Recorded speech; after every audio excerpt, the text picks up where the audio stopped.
Hello everyone, economics वाला by Pradeep Sharma YouTube channel में आप सभी का स्वागत है। तो कैसे हैं आप सब? आशा करते हैं आप सब अच्छे होंगे, स्वस्थ होंगे और अच्छे से अपने एग्जाम्स की प्रिपरेशन है भाई वो मन लगाकर कर रहे होंगे।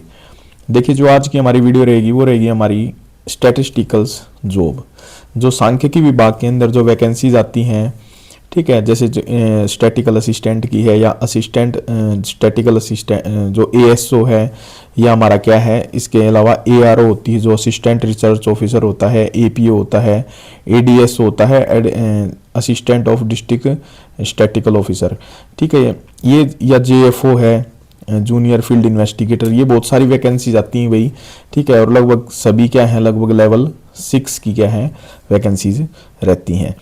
और इसके अंदर जो मेन क्वालिफिकेशन है वो मैं बताऊंगा भाई, क्या क्या क्वालिफिकेशन चाहिए आपको भाई, कौन कौन इसके लिए क्या है एलिजिबल है। सबसे पहले क्या होनी चाहिए आपकी, जो इसके अंदर क्वालिफिकेशन मांग रखी है वो है भाई कि आपकी 10वीं के अंदर क्या है, आपने हिंदी या संस्कृत क्या है सब्जेक्ट ले रखा हो, ठीक है भाई।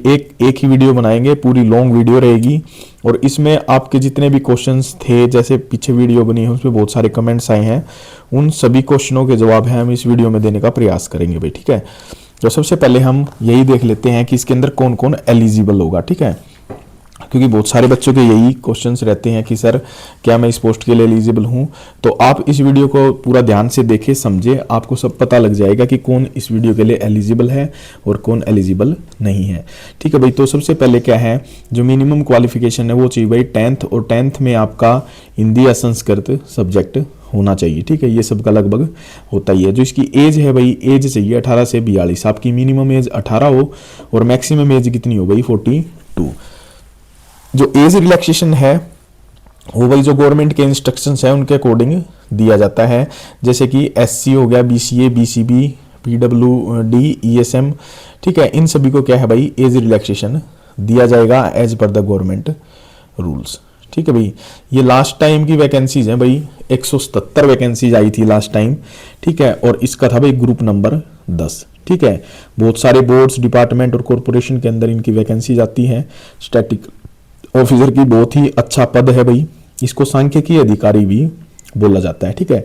जैसे कि ये हमारी 121 नंबर कैटेगरी आई थी भाई, 121 नंबर कैटेगरी के अंदर टोटल पोस्ट थी भाई 18, ठीक है। टोटल वैकेंसी तो थी इसकी 177, लेकिन जो 121 नंबर कैटेगरी थी वो थी एग्रीकल्चर विभाग, जो कृषि विभाग है उसमें स्टैटिस्टिकल जो ऑफिसर्स हैं, असिस्टेंट हैं, स्टैटिस्टिकल असिस्टेंट एसए, ठीक है भाई। इसकी लेवल 6 की वैकेंसी थी और टोटल करके 18 वैकेंसीज आई थी, जिसमें से जनरल की 1 वैकेंसी थी भाई, ठीक है। जनरल की कितनी वैकेंसी थी? 1। और आपकी एससी की भाई इसमें देखो कितनी ज्यादा वैकेंसी थी, 8 वैकेंसी थी भाई एससी की, और 8 वैकेंसी आई थी भाई ईडब्ल्यूएस की, ठीक है। और बीसीबी की कितनी थी भाई? 1 वैकेंसी। ऐसे करके टोटल जो वैकेंसी थी वो 18 वैकेंसीज आई थी। उसके बाद हम बात कर लेते हैं भाई animal husbandry and dairy department, इसके अंदर भी एसए की वैकेंसी आई थी भाई, लेवल 6 की सेम, और टोटल वैकेंसी थी भाई 33। इसके बाद 123 नंबर कैटेगरी थी इकोनॉमिक एंड स्टैटिस्टिकल एनालिसिस, तो भाई एआरओ, एपीओ, एडीएसओ, ठीक है, लेवल 6 की वैकेंसी थी, टोटल वैकेंसी थी भाई 22, ठीक है। अब तक की सबसे इसके अंदर सबसे ज्यादा 123 नंबर कैटेगरी के अंदर आई थी भाई। फिर फूड एंड ड्रग्स डिपार्टमेंट, इसमें भी एसए की आई थी। ऐसे ऐसे करके भाई देखिए बहुत सारे इसके अंदर कैटेगरीज बनाई, ठीक है। 138 कैटेगरी बनाई थी भाई, 121 से लेके स्टार्ट हो गए, कैटेगरी नंबर 138 तक क्या थी वैकेंसीज आई थी आपकी, जिसमें से ज़्यादातर स्टैटिकल असिस्टेंट की, ठीक है, और स्टैटिकल असिस्टेंट की ज़्यादा थी, field assistant, junior field investigator. ये जो वैकेंसी थी भाई, ये एक ऐसी वैकेंसी थी जो लेवल 2 की थी भाई, JFI बोला जाता है इसको, और टोटल वैकेंसी कितनी आई थी 38। 131 नंबर की फील्ड असिस्टेंट की थी भाई, इसकी सबसे ज़्यादा वैकेंसी थी, कितनी थी? 34, ठीक है।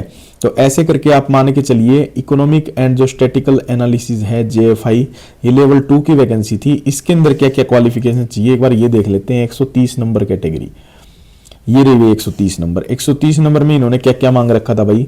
Graduate from a recognized university with economics, ठीक है भाई। आपने क्या कर रखी हो? इकोनॉमिक्स से क्या ग्रेजुएशन कर रखी हो, मतलब कि जैसे कि बीए इन इकोनॉमिक्स, ये भाई इसके अंदर क्या हो जाएंगे? वैलिड हो जाएंगे। या हम बोल सकते हैं भाई बीकॉम वाले भी यहाँ पे एलिजिबल होंगे भाई, क्योंकि बीकॉम में क्या होता है? इकोनॉमिक्स होता है, तो उसके अंदर ग्रेजुएट बोला जाएगा, ठीक है। और एग्रीकल्चर इकोनॉमिक्स और कॉमर्स, देखो यहाँ पे दे दिया ना, एग्रीकल्चर इकोनॉमिक्स से हो या फिर कॉमर्स से ग्रेजुएट हो, या किसी ने भाई बीए विद मैथ कर रखा हो, ठीक है, तो मैथमेटिक्स से ग्रेजुएट माना जाता है वो, या फिर बीए विद स्टैटिस्टिक्स कर रखा हो। इसमें से कोई भी सब्जेक्ट अगर आपने कर रखा है तो आप इस वैकेंसी के लिए एलिजिबल होंगे भाई, ठीक है। तो बहुत सारे बच्चे हैं, और इसके अंदर हम किसको इंक्लूड कर सकते हैं, जैसे कि graduate from recognize economics, agriculture economics हो या कॉमर्स सब्जेक्ट हो, मैथमेटिक्स हो या स्टैटिस्टिक्स, ठीक है भाई, ये सभी बच्चे क्या हैं इसके लिए एलिजिबल होंगे। उसके बाद इन्होंने दे दिया preference will be given to the candidates having the basic knowledge of computer. जो बेसिक नॉलेज है उसका भाई डिप्लोमा नहीं मांग रखा, यहाँ पे स्पेशल नॉलेज होनी चाहिए, उनको प्रेफरेंस देंगे, ठीक है। ये प्रेफरेंस लेकिन इन्होंने बोल रखा है, लेकिन आप मान के चलिए कि 30 वैकेंसीज अगर आती हैं, ठीक है, और 30 में से ये सिलेक्ट करेंगे 30 के 30 को भाई आखिरी तक मेरिट बेस पे, ठीक है, चाहे 30 को नॉलेज हो या ना हो, लेकिन वो सिलेक्ट होंगे। प्रेफरेंस हो सकता है उनको डिपार्टमेंट वाइज प्रेफरेंस दे दी जाए, वो एक अलग बात है, ठीक है। तो यहाँ पे इसका कोई मैटर नहीं है, मेन मुद्दा ये है कि आपको बेसिक नॉलेज होनी चाहिए कंप्यूटर की, और आपने या तो बीए विद इकोनॉमिक्स कर रखी हो, या बीए एग्रीकल्चर इकोनॉमिक्स से कर रखी हो, बीकॉम कर रखी हो, या बीए विद मैथ कर रखी हो, या आपने बैचलर डिग्री इन स्टैटिस्टिक्स कर रखी हो, आप सभी इस पोस्ट के लिए वही एलिजिबल हो जाएंगे, ठीक है। ये तो बात थी ग्रेजुएशन की। और जितनी भी पोस्ट हैं भाई इसके अंदर, उसमें सभी में मास्टर्स डिग्री चाहिए, सिर्फ एक 121 नंबर कैटेगरी को छोड़िए। इसके अंदर क्या है देखिए, मास्टर्स डिग्री इन स्टैटिस्टिक्स, या तो आपने मास्टर डिग्री स्टैटिस्टिक्स में कर रखी हो, या फिर आपने किस में कर रखी हो, मैथमेटिक्स में, जैसे कि एमएससी मैथ हो गया, ठीक है, या फिर आपने कर रखी हो वही एमए इकोनॉमिक्स, ठीक है, with statistics as one of the papers from a recognize university. ये क्वेश्चन बनता है भाई अब कि आपने एमए इकोनॉमिक्स कर रखी है, ठीक है, एमए इकोनॉमिक्स, लेकिन उसके अंदर आपने स्टैटिस्टिक्स पढ़ रखा हो भाई, ये ध्यान रखिए आप, स्टैटिस्टिक्स है वो सब्जेक्ट आपका कंपलसरी है, उसके अंदर होना चाहिए, क्योंकि काफी सारे क्या करते हैं बच्चे एमए इकोनॉमिक्स करते हैं लेकिन उसमें स्टैटिस्टिक्स सब्जेक्ट नहीं लेते, तो वो इसके अंदर एलिजिबल नहीं होंगे भाई, इस बात का विशेष ध्यान रखिएगा, ठीक है। उसके बाद जो कैटेगरी नंबर 122, देखिए इसके अंदर भाई आपने ये नोटिस किया होगा कि इसमें एमकॉम वाले एलिजिबल नहीं है भाई, इस कैटेगरी के अंदर 121 जो एग्रीकल्चर वाली है, इसमें एमकॉम वालों को इन्होंने एलिजिबल नहीं किया भाई, लेकिन और सभी जितनी भी कैटेगरीज हैं उन सब में एमकॉम वाले एलिजिबल होंगे। देखिए 122 नंबर देख लेते हैं, master degree in the economics, ठीक है भाई, mathematics, agriculture economics, statistics as one of the paper and master degree in statistics, 1 year experience in collection. यहाँ पे क्या आ गया भाई, एक्सपीरियंस मांग लिया इन्होंने, ठीक है, इसमें भी इन्होंने एमकॉम नहीं ली, लेकिन इन्होंने क्या मांग लिया कि भाई आपका 1 साल का एक्सपीरियंस होना चाहिए, ठीक है, 1 ईयर एक्सपीरियंस, ठीक है। ये मैंने एक अलग से भाई चार्ट लास्ट में टेबल बना रखी है, उसमें पूरा रिकॉर्ड दे रखा है। ये बेसिक बात सिर्फ आपको इसलिए बता रहा हूं कि भाई आपको पता लग जाए कि आप किस किस पोस्ट पे एलिजिबल हो सकते हैं, ठीक है।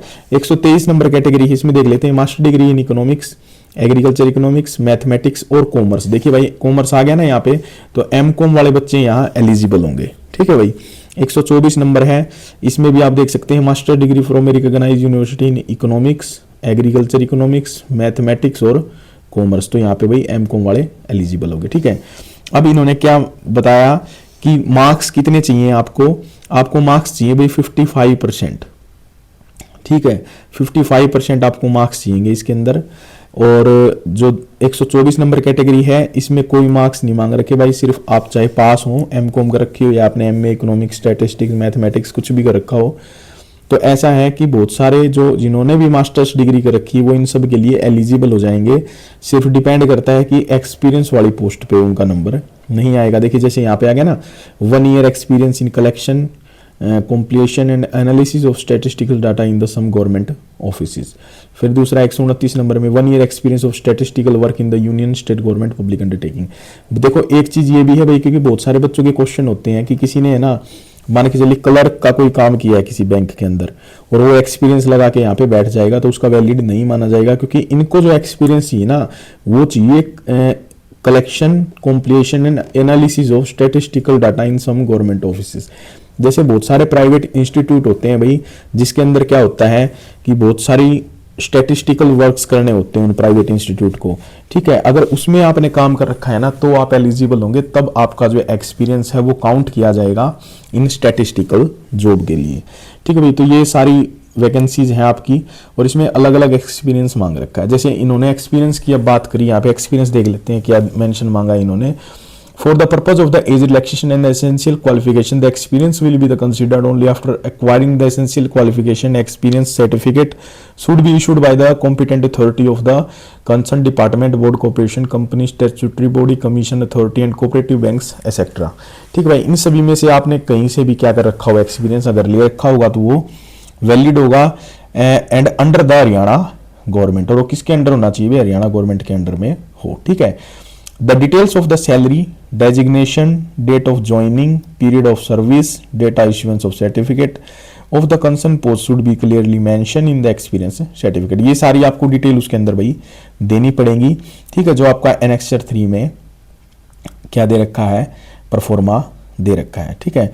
For essential qualifications where there is the requirement of experience, the experience from the private organisation institutions may be considered if the service rule so provides.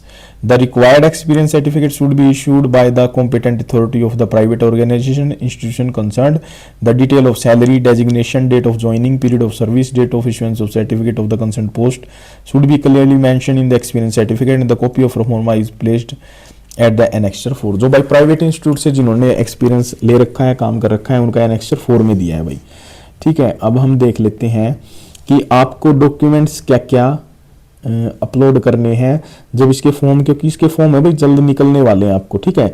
Commerce की भी वैकेंसी जल्द ही आएंगी और स्टैटिकल असिस्टेंट की वैकेंसी जल्द ही आएंगी, ठीक है। इस साल आपका कंफर्म है वैकेंसी आ भी जाएंगी, और आपकी मतलब ये ज्वाइनिंग जो इसकी प्रोसेस रहेगी वो सारी प्रोसेस हो जाएगी, मतलब आपका एग्जाम भी हो जाएगा, ज्वाइनिंग भी आपको इसी साल दी जाएगी, ठीक है। Documents to be uploaded with the application form, ये सारे डॉक्यूमेंट्स है भाई, फोटोग्राफ वगैरह, ये ईडब्ल्यू सर्टिफिकेट हो गया, तो अपने सर्टिफिकेट वगैरह बनवा ले भाई, ठीक है। अप्रैल के बाद अगर वैकेंसी आती है तो आप अप्रैल के बाद नए सर्टिफिकेट बनवाएंगे, ठीक है। ये ज़्यादा इंपॉर्टेंट नहीं है। ये है experience certificate for the essential qualification, ये भाई प्राइवेट इंस्टीट्यूट से जहाँ पे आपने काम कर रखा है उसका परफॉर्मा है, ठीक है। जैसे name of the organisation, address of the organisation जहाँ पे आपने काम किया है ये वो आएगा, यहाँ पे टेलीफोन नंबर हो गया उनका, ठीक है। यहाँ पे आपका नाम आ जाएगा, यहाँ पे आपका भाई son of, daughter of, wife of ये आ जाएगा, ठीक है।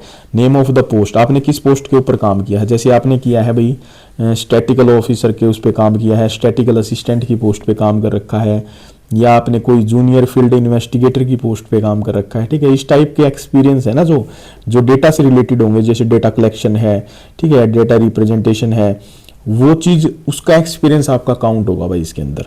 ऐसा नहीं है कि आप कहीं पे आपने बैंक में जॉब करी थी कैशियर की और आप उसका एक्सपीरियंस लगा देंगे, उसका वैलिड यहाँ पे नहीं माना जाएगा। सिर्फ स्टैटिकल वर्क से रिलेटेड जो एक्सपीरियंस होगा वही इसके अंदर क्या होगा, काउंट होगा। और जैसे टोटल पीरियड आपने कितने साल तक का एक्सपीरियंस है वो सभी क्या है आप इसके अंदर मेंशन करेंगे।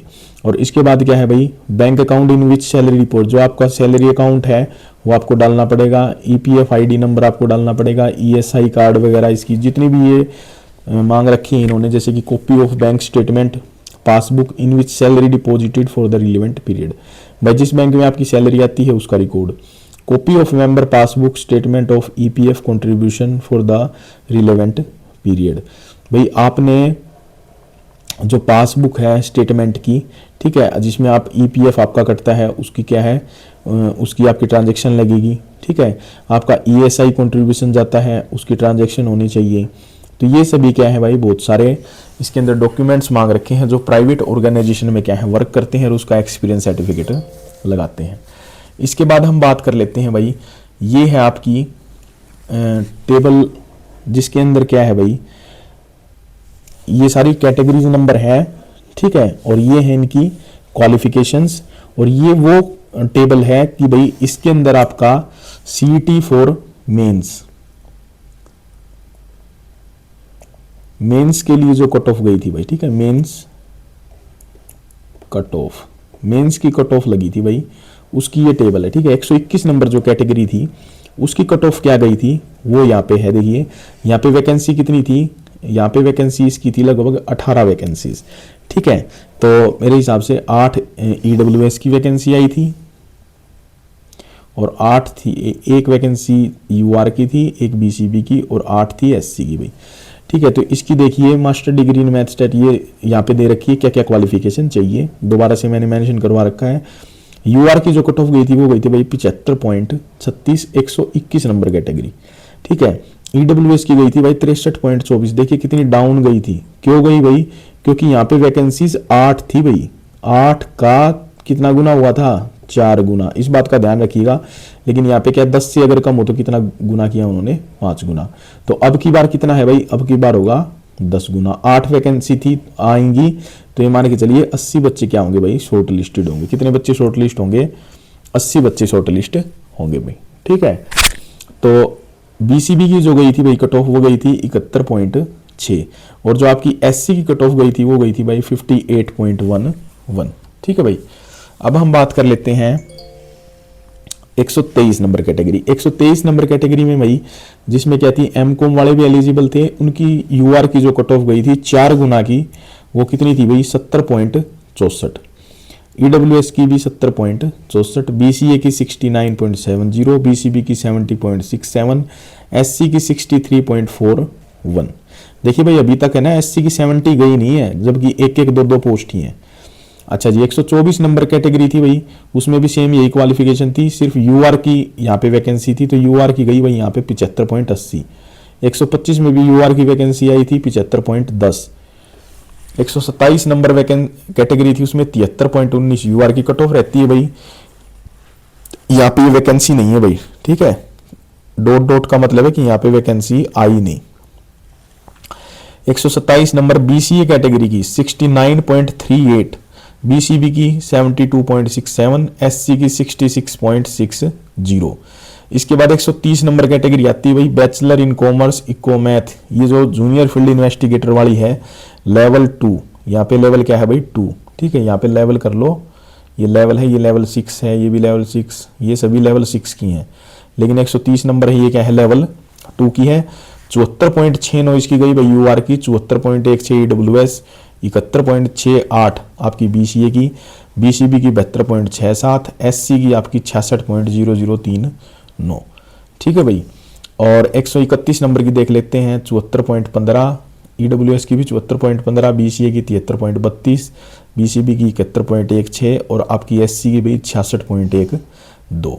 इसके बाद कैटेगरी नंबर आती है भाई 132 नंबर। 132 नंबर कैटेगरी की आपकी UR की गई भाई 75.11, EWS की 72.49, BCA की 73.32, BCB की 73.32 और आपकी SC की गई है भाई 66.60। आप ध्यान से देखिए भाई कि जो SC की कट ऑफ है ना विदाउट एक्सपीरियंस आपकी 67 से नीचे ही नीचे है, मतलब 67 भी नहीं है, 67 से कम है, ठीक है। जबकि जो आप नॉर्मल इनकी देखेंगे तो मैक्सिमम क्या है भाई, मैक्सिमम से मैक्सिमम 75 गई है भाई इनकी, जबकि पोस्ट कोई 1 है कोई 2 है, ठीक है। तो अब की बार 10 गुना है, 10 गुना का रूल अगर लगता है, अगर इनकी क्वालिफिकेशन 1 करके ग्रुप बनता है तो कम से कम आप मान के चलिए कट ऑफ है 10 से 15 नंबर तक डाउन जा सकती है। 10 नंबर तो आप आराम से मान के चलिए कि 10 नंबर तो डाउन जाएगी जाएगी। जैसे 75 है ना इसकी, तो भाई UR की आपकी लगभग 65 के आसपास चली जाएगी, EWS वगैरह की आपकी 62 के आसपास चली जाएगी, EWS BCA BCB, और ये 67 है तो इसका मतलब ये 56-57 के आसपास चली जाएगी आपकी SC की, ठीक है, अगर ग्रुप का 10 टाइम्स होता है तो, ठीक है भाई। अब ये जो आगे पोस्ट आएंगी भाई यहाँ पे 122 नंबर से स्टार्ट हो जाती है, ये क्या है, ये सभी मास्टर्स डिग्री प्लस में 1 ईयर एक्सपीरियंस मांग रखा है। 122 के 126, 128 और 129, तो इनकी जो कट ऑफ थी वो भी लगभग 70 के आसपास। EWS की यहाँ पे जैसे 63 चली गई, ठीक है, 1 साल का एक्सपीरियंस है जिसके पास, उन सभी की है भाई। SC की यहाँ पे जैसे कितनी है 57 चली गई। फिर इसके बाद वैकेंसी आती है भाई 133 नंबर, और इसमें क्या है 133 नंबर की जो वैकेंसी है उसके अंदर कितनी चली गई भाई, मास्टर्स इन मैथ इकोनॉमिक्स, इसमें 3 साल का जिसका एक्सपीरियंस था, ठीक है, इनकी कितनी गई 59.69, 59.22, 51.05, मतलब ये एक्सपीरियंस वाली पोस्ट है भाई, ठीक है, अब हम देख लेते हैं एक बार कि फाइनल कट ऑफ क्या रही थी हमारी, फाइनल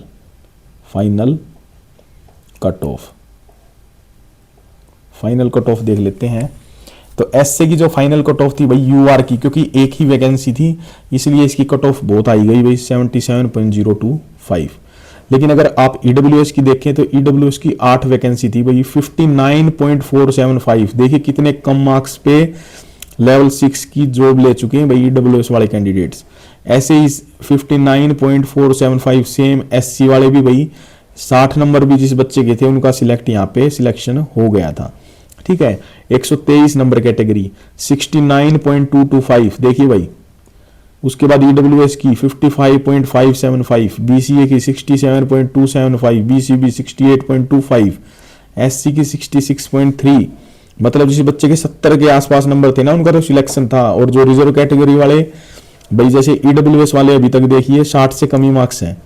इसके बाद 127 नंबर देख लेते हैं 65 नंबर पे। ठीक है, बीसीए वाले 50 नंबर और एससी वाली कितनी भाई 54.6। और जबकि आप ध्यान से देखेंगे तो जेएफआई की सिर्फ आपकी यूआर की वैकेंसी भरी थी और ये सभी खाली चली गई भाई ये वैकेंसी। ठीक है, ये सारी वैकेंसी खाली चली गई आपकी जूनियर फील्ड इन्वेस्टिगेटर की, खाली है सारी वैकेंसी। इसके बाद आपकी फील्ड असिस्टेंट की देख सकते हैं 57.525 यूआर की, देखिए भाई कितनी कम 57.525 पे सिलेक्शन हुआ है बच्चों का लेवल 6 की जॉब पे। बीसीबी की 48.75, एससी की 49.725। तो भाई आपको मतलब ये हैरानी होगी जान के कि इतने कम नंबर पे सिलेक्शन हुआ है अब की बार बच्चों का, वो भी लेवल 6 की पोस्ट पे। ठीक है, तो अगर एक बार आपका मेंस के लिए आ जाता है तो मेहनत मन लगाकर करें भाई, ज्यादा इसका सिलेबस है नहीं, इसकी तैयारी हम लगातार करवा रहे हैं। हरियाणा इकोनॉमी की क्लासेस लगी हुई है भाई, जैसे ही टाइम लगता है हम क्लासेस करवाते हैं। ठीक है, इसके बाद देखिए आप 130 नंबर कैटेगरी देख लीजिए भाई 56.55 यूआर कैटेगरी का, जिसके 56.55 नंबर थे उस बच्चे ने सिलेक्शन ले लिया यहाँ पे। ठीक है, और ये तो मैं बता चुका हूँ। 131 नंबर देख लीजिए 57.525, ये आपकी है ईडब्ल्यूएस बीसीए बीसीबी की 48.75 और जो आपकी एससी की 49.725। और इसके बाद मेरे हिसाब से ये भाई सारी एक्सपीरियंस वाली आ जाती है यहाँ से लेके यहाँ तक पोस्ट। ठीक है, और एक्सपीरियंस वाली पोस्ट पे भी अगर आप देखेंगे तो लगभग क्या है कट ऑफ है बहुत ही डाउन है, बहुत डाउन गई है भाई कट ऑफ। जैसे कि 138 नंबर की देखिए, हालांकि इसमें 5 साल का एक्सपीरियंस मांग रखा था इस पोस्ट के ऊपर, और इसकी कट ऑफ देखिए कितनी गई 49.725। ठीक है भाई, ये तो मामला था हमारा कि भाई क्या क्या कट ऑफ रही, कितने नंबर पे सिलेक्शन हुआ है, कितने नंबर पे मेंस के लिए नाम आया, वो सब आपने इसके अंदर देख लिया है भाई। ठीक है, अब हम बात कर लेते हैं कि अब की बार कट ऑफ का क्या रहेगा। एक बार कट ऑफ एनालिसिस, चलो कट ऑफ एनालिसिस है वो लास्ट में करेंगे, एक बार हम सिलेबस देख लेते हैं भाई इसका। ठीक है, एक बार सिलेबस देख लेते हैं इसका क्या सिलेबस रहता है। तो लेवल तो है भाई बीए ग्रेजुएशन बेस के ऊपर, इकोनॉमिक्स मैथ और स्टैटिस्टिक्स इसका लेवल है सारा। ठीक है, 20% आपका क्या क्या आएगा भाई, general awareness, reasoning, mathematics, science, history including Haryana, relative history, current affairs. ठीक है, literature, geography, civics, environment, culture etcetera. ये आपका 20% मतलब 20 क्वेश्चन आएंगे भाई यहाँ से 20 नंबर के। इसके बाद आ जाती है कंप्यूटर की terminology, fundamentals, Word software, Excel, PowerPoint, internet, web browsing, communication, email, downloading and uploading data on websites etcetera. ये आपका कितना आएगा भाई 10 नंबर का आएगा। ठीक है, 10 क्वेश्चन यहाँ से आएंगे भाई, 20 क्वेश्चन यहाँ से आएंगे। ठीक है, अब बच गए 70 क्वेश्चन। 70 जो क्वेश्चन है भाई वो आपके आएंगे सब्जेक्ट से रिलेटेड। ठीक है, तो आपका सब्जेक्ट देख लेते हैं इसके अंदर क्या क्या है। तो सबसे पहला हमारा जो सब्जेक्ट है इसको हमने भाई 7 यूनिट्स में डिवाइड किया है भाई। ठीक है, तो सबसे पहली जो यूनिट है वो हमारी इकोनॉमिक्स ऑफ डेवलपमेंट। तो सबसे पहले इसको देख लेते हैं भाई, इकोनॉमिक ग्रोथ क्या है, इकोनॉमिक डेवलपमेंट क्या है, डेवलपमेंट क्या है, under development, approaches of economic development, factor affecting the economic growth. इसकी भाई हम बना चुके हैं वीडियो, आप यूट्यूब पे देख सकते हैं हमारे चैनल पे। पॉवर्टी में एब्सोल्यूट पॉवर्टी क्या है, रिलेटिव पॉवर्टी क्या है, मेजरिंग ऑफ पॉवर्टी मतलब हम पॉवर्टी को कैसे मेजर करते हैं, हेड काउंट क्या होता है, पॉवर्टी गैप क्या है, वीसीएस सर्कल ऑफ पॉवर्टी क्या है कि भाई पॉवर्टी का गरीबी का दुष्चक्र क्या है। ठीक है, मतलब एक चक्कर होता है उसमें क्या है लो प्रोडक्शन करते हैं, लो प्रोडक्टिविटी होती है, लो इनकम होती है वापिस से, मतलब ये एक दुष्चक्र होता है भाई। ठीक है, तो ये इसकी क्लासेज हैं भाई, यहाँ हमने यूट्यूब पे डाल रखी हैं, ठीक है, कंप्लीट करवा रखी है ये। इसके बाद है human development index and other indices of development and quality of life, ये भी टॉपिक हमारा कवर हो चुका है भाई इसके अंदर। Population problem and growth pattern population in developing countries, ये कंप्लीट हो चुके हैं भाई ये सारे topic. Traditional measures of economic development, national income, per capita income, UNDP indices, measurement of development, ये भी कंप्लीट हो चुका है भाई। इसके बाद आती है आपकी classical theory of Adam Smith और कार्ल मार्क्स, दोनों की थ्योरी करवा रखी है भाई यूट्यूब के ऊपर, ठीक है। ये रहता है भाई steady state growth and introduction, growth models, error Domar, new classical model of growth, robot Solow model, Cambridge model, John Robinson model, ठीक है, structural shift and economic development, ये अभी क्या है, पेंडिंग है ये वाला, ये टॉपिक करवाया जाएगा जल्दी ही। जैसे ये हरियाणा इकोनॉमी की क्लास कंप्लीट होंगी उसके बाद फिर इकोनॉमिक्स डेवलपमेंट के जो टॉपिक बचे हुए हैं उसको हम कंप्लीट करेंगे। ये कंप्लीट करने के बाद फिर हम करेंगे भाई इंडियन इकोनॉमी, ठीक है। इंडियन इकोनॉमी जब कंप्लीट हो जाएगी फिर हम इकोनॉमिक कॉन्सेप्ट्स मैंने करवा भी रखे हैं, उसको कंप्लीट करने के बाद लास्ट में हम करेंगे जो स्टैटिस्टिक्स है उसको हम डे बाय डे करके कवर कर लेंगे भाई आसानी से, ठीक है। तो इसका जो ग्रुप नंबर 10 का है वो हम सिलेबस इस पे करवा देंगे अपने यूट्यूब चैनल पे, आप क्लासेज है रेगुलर लगाते रहें। इसके बाद आता है आपका relative importance of agriculture industry service, role of infrastructure, ये हो चुका है हमारा topic. Trade and development, classical structurist and elective use, export promotion, import substitution, trade as an engine of growth, terms of trade, gains from trade, ये हो चुके हैं भाई, ठीक है। इन्वायरमेंट इकोनॉमी लिंकेज, ये टॉपिक रहता है। Sustainable development and concept and indicators, ये हो चुका है। डेवलपमेंट प्लानिंग क्या है, meaning, rational, types of plans, process of planning, ये रहता है भाई, ठीक है। इसमें से 6-7 टॉपिक हैं वो रहते हैं और बाकी हम क्लियर कर चुके हैं। इसके बाद आता है भाई दूसरी यूनिट, वो है हमारी हरियाणा इकोनॉमी। इसमें हमें क्या क्या पढ़ना है भाई, nature, characteristics and problem, concept of economic development, state of the Haryana economy since it inspection, ठीक है भाई।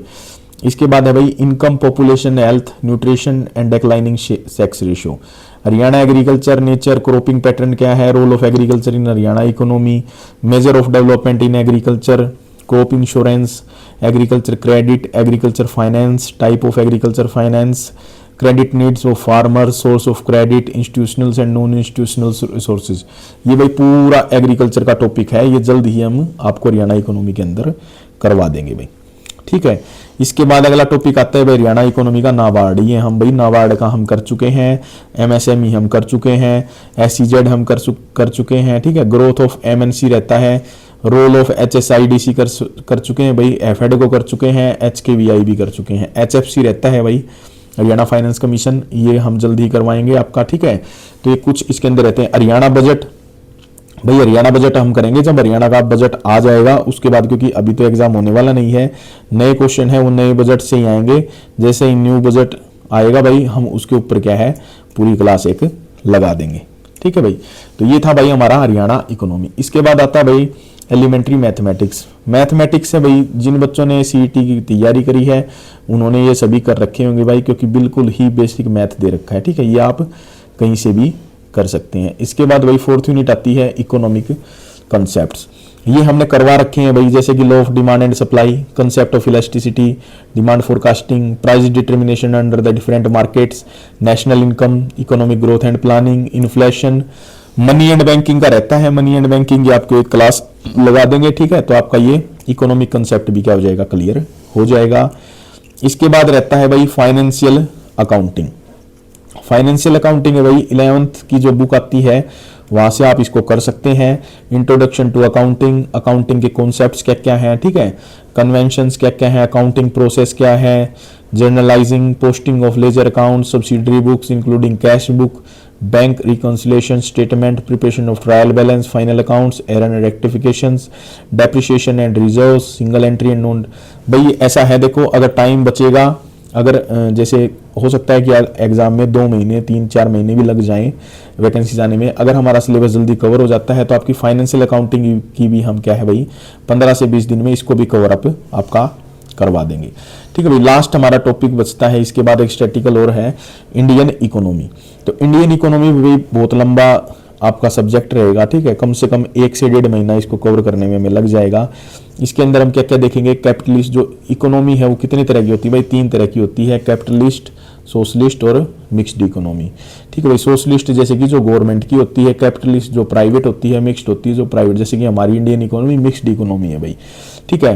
Developing economy concept, basic characteristics of Indian economy as a developing economy, comparison of Indian economy and developed economies, major issues in the development of India. Population, सारा population की unit रहेगी भाई ये, ठीक है। इसके बाद जैसे पॉवर्टी का हमने पढ़ा है, पॉवर्टी का इसमें भी है इंडियन इकोनॉमी में। एग्रीकल्चर हो गया, SEZ हो गया, ये है ना, बहुत सारे तो हमने हरियाणा के अंदर भी करे हैं, लेकिन हम सेंटर लेवल पे पढ़ेंगे भाई, सेंटर की जो एजेंसीज हैं ये किस तरह से काम करती हैं, ठीक है। प्लानिंग कैसे है, एक्सटर्नल सेक्टर क्या है, FDI है, ये सारे के सारे क्या है भाई, इंटरनेशनल ऑर्गेनाइजेशंस हैं इकोनॉमिक्स से रिलेटेड, वो हम देखेंगे कि भाई कैसे कैसे करना है, ठीक है। लास्ट में रहता है हमारी यूनिट भाई फंडामेंटल ऑफ स्टैटिस्टिक्स, इसको बिल्कुल हम लास्ट में करेंगे जब हमारे सारा सिलेबस कवर हो जाएगा। उसके बाद हम लास्ट में टॉपिक बाय टॉपिक इसको हम करते रहेंगे, जैसे कि इंट्रोडक्शन ऑफ स्टैटिस्टिक्स, जैसे कि कलेक्शन, डाटा का कलेक्शन कैसे किया जाता है, प्राइमरी डाटा कैसा होता है, सेकेंडरी डाटा क्या होता है, सैम्पलिंग के कौन कौन से मेथड होते हैं, जैसे कि रैंडम सैम्पलिंग है, नॉन रैंडम सैम्पलिंग है, ठीक है। प्रोबेबिलिटी की पूरी यूनिट रहेगी। ये रहेगी आपकी मेजरमेंट ऑफ सेंट्रल टेंडेंसी, जैसे कि मीन, मीडियन, मोड क्या है, harmonic mean, geometric mean, quartile, deciles, ये सभी क्या है भाई, मेजर्स ऑफ सेंट्रल टेंडेंसी के पार्ट हैं। फिर है डिस्पर्जन और स्क्यूनेस, ठीक है। Vital statistics, index number and time series, यहाँ से क्वेश्चन आते हैं। Time series analysis, probability and sampling, basic concepts. फिर आ जाएगा आपका जो हाइपोथेसिस वगैरह है, जो टेस्ट होते हैं, T test, Z test, F test, ठीक है, नोवा, ये सारे क्या है टेस्ट होते हैं भाई इस प्रोबेबिलिटी के अंदर। ये सब हम कर लेंगे डे बाय डे, ठीक है। ये लेकिन सब में लास्ट में इस यूनिट को कवर करेंगे। कोरिलेशन, रिग्रेशन आपका रहेगा भाई, ठीक है भाई। तो ये वीडियो थी भाई, और अब हम एक बार देख लेते हैं कि हमारी कट ऑफ का एनालिसिस कर लेते हैं कि क्या कट ऑफ आपकी रह सकती है फॉर इस एग्जाम के लिए स्टैटिस्टिकल्स जॉब, ठीक है भाई। ऐसे स्टैटिस्टिकल असिस्टेंट ये रहती है आपकी लेवल 6 में, आपको बता चुका हूँ भाई, ठीक है। यहाँ पे हम कर लेते हैं UR, EWS, BCA, BCB, ठीक है। और जो OSC और DSC को आप एक ही मान लें एक बार के लिए, क्योंकि 1-2 नंबर का ये डिफरेंस रहता है इसमें। OSC DSC को हम इकट्ठा ही लिख लेते हैं एक बार, ठीक है भाई। तो अब रूल के हिसाब से क्या है, देखिए आप अगर ध्यान से देखेंगे ना तो इसके अंदर ज्यादातर जितनी भी वैकेंसीज हैं जो विदाउट एक्सपीरियंस की हैं, ठीक है। देखिए भाई ये कॉमन सी बात है, जो विदाउट एक्सपीरियंस की है उसके अंदर इन्होंने क्या मांग रखी है भाई, मास्टर डिग्री, ठीक है। क्या मांग रखी है भाई, मास्टर्स डिग्री मांग रखी है, या तो आपने MCOM कर रखी हो, या MA इकोनॉमिक्स कर रखी हो, या स्टैटिस्टिक्स कर रखी हो, ठीक है, या MSc मैथमेटिक्स कर रखी हो। तो सभी की जो क्वालिफिकेशन है ना वो सेम है। और गवर्नमेंट, और पहले पिछली बार भी ऐसा हुआ था लेकिन ग्रुप बन नहीं पाया, जिसकी भी क्वालिफिकेशन सेम रहती है उसका एक ग्रुप बनता है, जैसे कि आपने देखा होगा 56-57 ग्रुप बने, ठीक है। तो अब की बार भी हो सकता है कि इसका एक ग्रुप बना दिया जाए और उसमें बोल दिया जाए कि भाई 150 वैकेंसीज आई हैं और ये क्या है इसके अंदर एलिजिबल हो सकते हैं, आप फॉर्म फिल कीजिए।